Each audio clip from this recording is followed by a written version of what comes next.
My 10 favorite songs from the Red Hot Chili Peppers. Formed in the early 80s in Los Angeles, known for being a funk rock band, but they also mix things ranging from punk to rap and R&B into their music. They've had 13 albums, with their first being in 1984. Most recently, they had 2 albums released in 2022. They're very consistent with putting out music. Generally, it's every 2 or 3 years.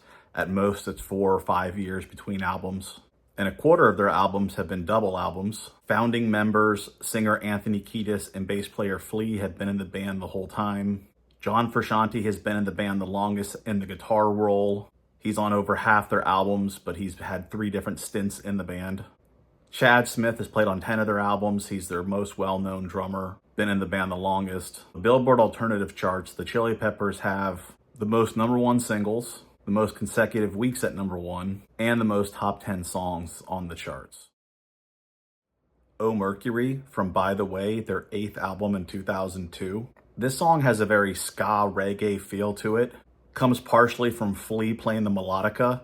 It almost sounds like horns or like an accordion, but it's like a little mini keyboard that you blow into. Also the drums, especially the snap of the snare, give it a very ska sound. A slight punk rock tinge to it as you go towards the chorus. Pre-chorus and especially the chorus sound very much like a Bad Religion song almost. John Frusciante is doing background vocals, which he's going to do in a lot of the songs I have on this list. They sound beautiful. This is a great example of everyone playing to the song.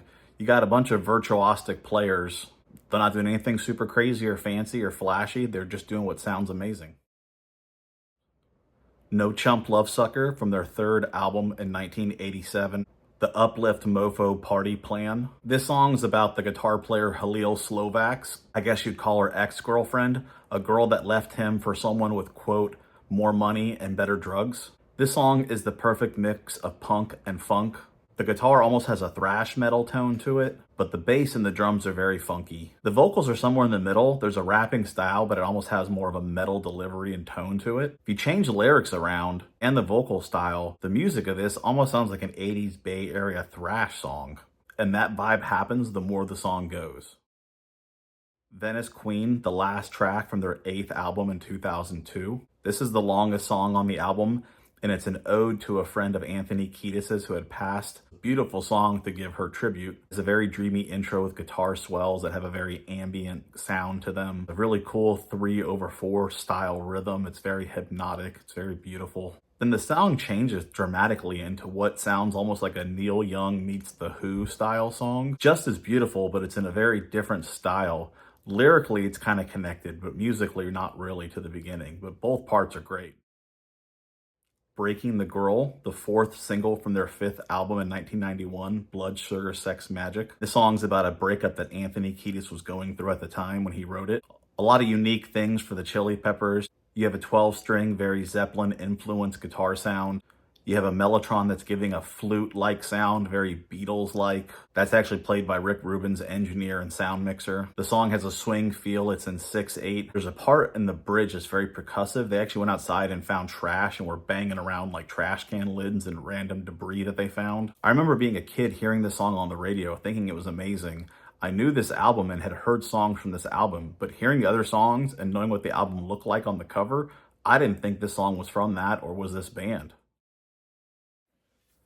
Eddie, the 2nd single from their 13th album in 2022, Return of the Dream Canteen. Although this was the 2nd single released, it was the first song from the album that they played live. And this is the longest song I have on the list, and the Eddie that it's referring to is Eddie Van Halen. It's pretty obvious if you read the lyrics, but I remember hearing this song on the radio and thinking, man, the guitar in this is amazing. It didn't make me think Eddie Van Halen. If anything, especially the solo at the end made me think more of like the Prince solo from the George Harrison tribute for While My Guitar Gently Weeps. But once I knew it was about Eddie, it made sense. It's Frusciante out there doing his thing, showing his guitar magic, not trying to copy Eddie, just trying to give his best tribute, and it's amazing. Look Around, the 3rd single from their 10th album in 2011, I'm With You. This is their first album to have Josh Klinghoffer, and they say the song is a social commentary. It's not really the lyrics that I like about this song, it's the music. I think this is the best sounding song production-wise that they have. Starts with that initial snare hit, and then you get to the chorus with the claps in it. The guitar has a very percussive playing style. Other times it's more ambient, kind of in the background. While John Frusciante is my favorite, I do love the songs that Josh did with the band. The pre-chorus vocal melody is really great. Tell Me Baby, the second single from their ninth album, Stadium Arcadium, in 2006. This was a double album. This song was from the side that was known as Mars. And the song's about being in LA, trying to make it with fame and fortune. And this song is a clinic on how to put on a funk rock song. Everything from what's being played, the tones that are being used, the production of it. If Jimi Hendrix and George Clinton worked together to make a song, I feel very much like it would sound like this song. Dark Necessities, the lead single from their 11th album in 2016, The Getaway. This song was produced by Danger Mouse. He's also a co-writer. And this song has to do with good things that come out of dark times and dark events in your life. Dark necessities as they are. I love the whole intro and the build-up, all the aspects of it. Has a very jam band feel. And then when the song kicks in and that bass and the pop of that bass, just amazing. Love the guitar effects, the stutter sound. Believe he's using a Boss DD3 for that. And then the wah or the auto wah, whatever it is he's using for that effect. It sounds great. Bridge is amazing. Has a very Bruno Mars R&B style vibe to it. Soul to Squeeze. This was a single from the Coneheads movie soundtrack in 1993. It was also the B-side to Give It Away and Under the Bridge, which were both on Blood Sugar Sex Magik. John Frusciante's in the song, but at this time when it was released, he had left the band.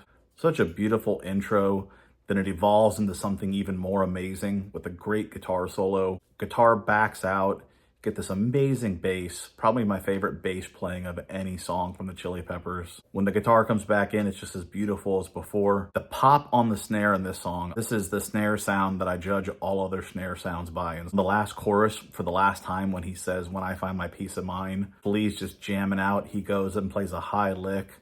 It's my favorite thing that he does. Great song from a strange time in the band. Snow, Hey-O, the third single from their ninth album in 2006, Stadium Arcadium. All the different guitarists they've had in the band are all great, but I like John Frusciante the best. Is he Jimi Hendrix reincarnated? Hendrix died in 1970. Frusciante was born in 1970. Not just his guitar playing, amazing background vocals in this song especially. He's playing the mellotron in this song, but it's not just him that makes this song great and their best song. The bass playing is right on line with the guitar. It's playing lines like a lead guitar would. I love the vocal melody on the last line where they say, "oh," kind of again, they hold it out a little bit. It's a perfect bridge. It all builds up to that bridge, and then the bridge builds into the perfect outro. It's a great mix of rapping and singing from Anthony Kiedis. Chad Smith just puts on a clinic on how to play drums for a hit song.